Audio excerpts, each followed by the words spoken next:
Welcome to PsychWSigmund, the podcast where we delve into the fascinating world of psychology to understand ourselves and others better. Today, we're exploring a phenomenon that affects us all, often without us even realizing it: semantic satiation. This concept is not just about words, it's about how our brains navigate the intricate web of meanings that underpin our experiences. Semantic satiation refers to the psychological process where repetition of a word or phrase leads to a temporary loss of its meaning. It's as if our brain, in an effort to conserve energy, decides that the repeated term is no longer significant enough to warrant full processing. This concept is important because it reveals a lot about how our minds handle language and information. Understanding semantic satiation can help us improve communication, enhance creativity, and even develop more effective learning strategies. The idea of semantic satiation has its roots in early 20th century psychology, particularly in the work of psychologists like Edward Thorndike, who studied the effects of repetition on word meaning.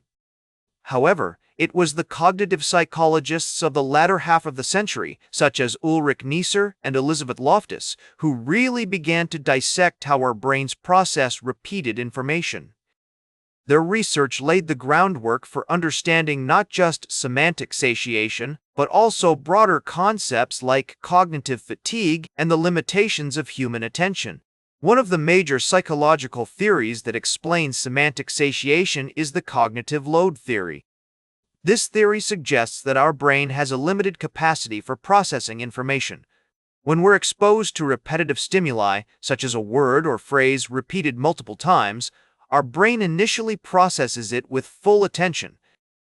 However, as the repetition continues, the cognitive load decreases because the brain starts to automatize the processing of this familiar information. This automation leads to a reduction in the depth of processing, essentially causing the meaning of the word or phrase to fade away temporarily. Research on semantic satiation has provided some fascinating insights into how our brains work.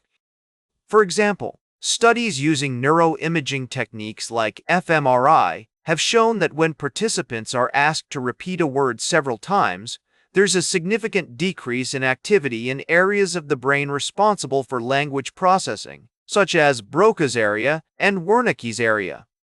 This decrease in activity is indicative of the brain's attempt to reduce cognitive effort by minimizing the resources allocated to process familiar, repeated information. But how does understanding semantic satiation help us in our everyday lives? Recognizing this phenomenon can be incredibly useful in communication, creativity, and even personal growth. For instance, if you're a teacher trying to convey a complex idea to your students, being aware of semantic satiation can help you design more effective lesson plans by incorporating variety and novelty to keep your students engaged and prevent the negative effects of overexposure. Similarly, in creative fields like writing or art, taking breaks from a project or changing your environment can help stimulate fresh thinking and avoid the stagnation that comes with repetitive exposure to the same ideas. In therapy, recognizing semantic satiation can also be helpful in addressing issues like anxiety or trauma. By becoming aware of how repetition can affect our perception and emotional response, we can develop strategies to manage these effects and promote more adaptive coping mechanisms. For example, techniques like cognitive behavioral therapy often involve identifying and challenging repetitive negative thoughts. Understanding semantic satiation can enhance the effectiveness of such therapies by highlighting the importance of varied and nuanced thought patterns. Moreover, being aware of semantic satiation can help us become more empathetic communicators. By tailoring our message to our audience's needs and avoiding repetition that might lead to mental fatigue, we can ensure that our communication is not just efficient, but also engaging and meaningful. This empathy extends beyond verbal communication. It influences how we approach relationships, education, and even self-reflection. As we conclude our exploration of semantic satiation, remember that this concept is a window into the dynamic and context-dependent nature of human cognition. It reminds us that our brains are constantly adapting, seeking to balance effort and efficiency in the face of an overwhelming amount of information.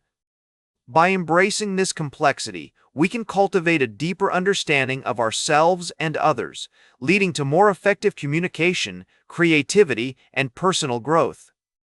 That's all for today's Psych with Sigmund. Remember to like, share, and subscribe, and until next time, may your ego find balance between pleasure and reality.